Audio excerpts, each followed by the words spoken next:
Bonjour à tous, donc dans cette vidéo nous allons voir comment installer Node et comment installer SAS localement sur notre ordinateur. C'est parti. Alors j'ai décidé de séparer la vidéo d'installation et la vidéo d'introduction de SAS localement en deux parties.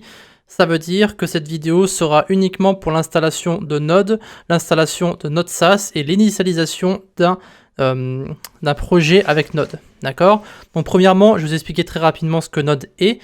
Donc c'est en fait un environnement qui va permettre à JavaScript de s'exécuter sur le côté serveur. D'accord? Ça veut dire qu'en fait, si on n'a pas Node, on va pas pouvoir exécuter les différentes commandes de Node SAS, qui est en fait un module qu'on va pouvoir utiliser pour exécuter du SAS directement dans notre terminal.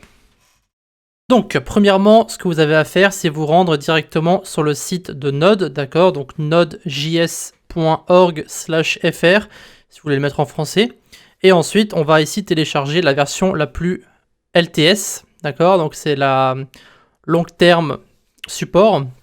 Ça veut dire en gros que cette version ne contient aucun bug, alors que celle-ci peut en contenir. Par contre, ça contient les dernières fonctionnalités.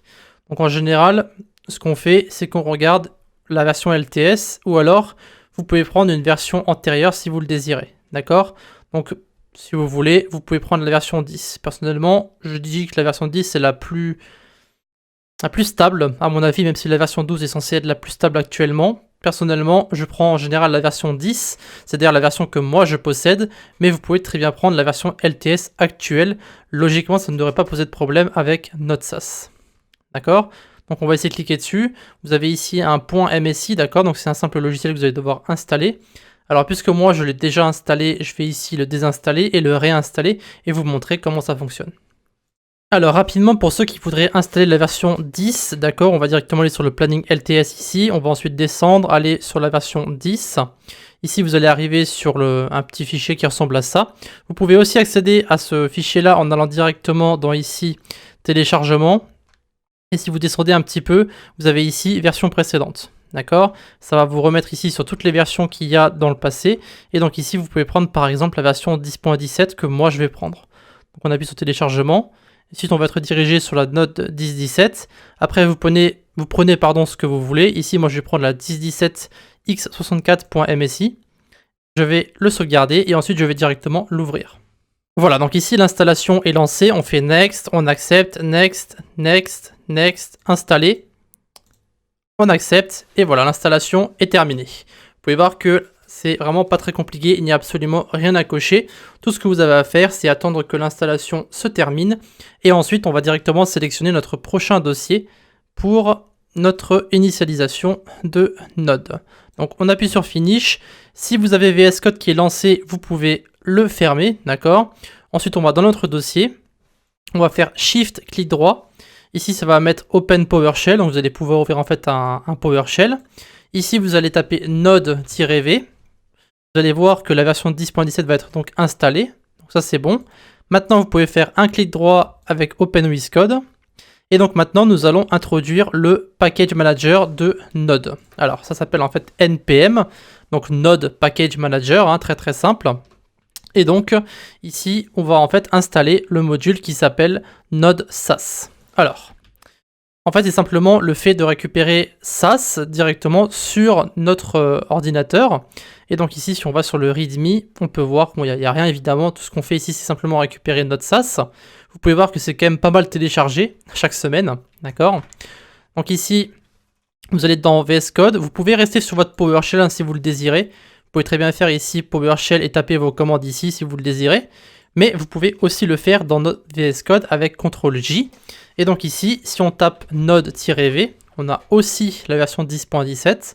Et donc maintenant, la première chose qu'on va faire, c'est initialiser en fait un projet avec npm. Donc on va faire npm init-y, d'accord? Ici, ça va en fait initialiser un fichier package.json. Donc ici, il me dit que j'ai une upgrade à faire sur npm, mais on s'en fout. On va sur le package.json et vous pouvez voir qu'ici, nous avons donc plusieurs données. Nous avons le nom de notre projet, la version de notre projet, une description, le fichier principal, un script qui est généré automatiquement, des mots-clés, le nom de l'auteur et une licence. Donc il faut savoir que, ici je vais supprimer mon package.json.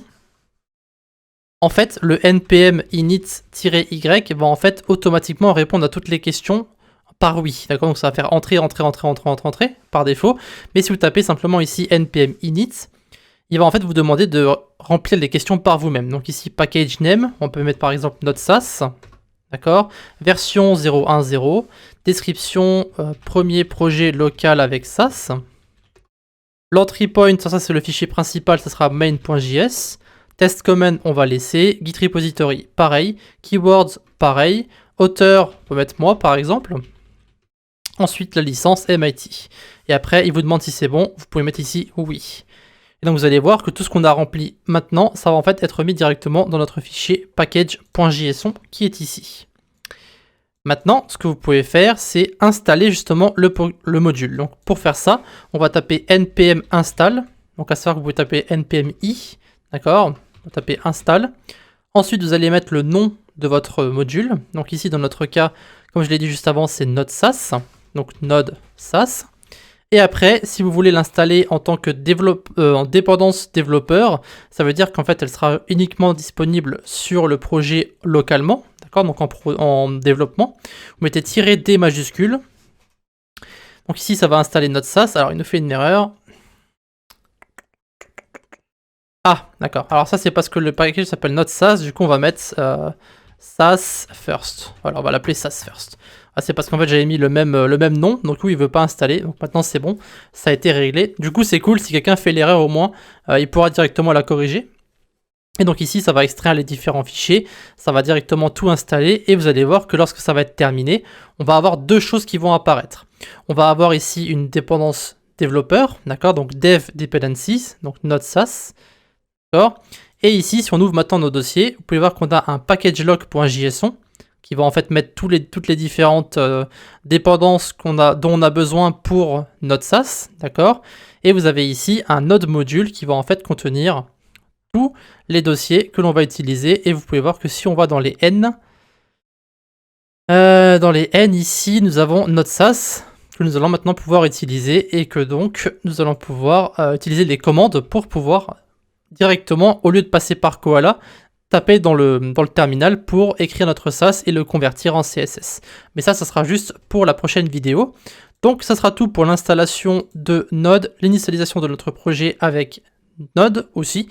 Et donc on se reprend directement dans la prochaine vidéo pour écrire notre premier code SaaS sur notre PC et le convertir en CSS.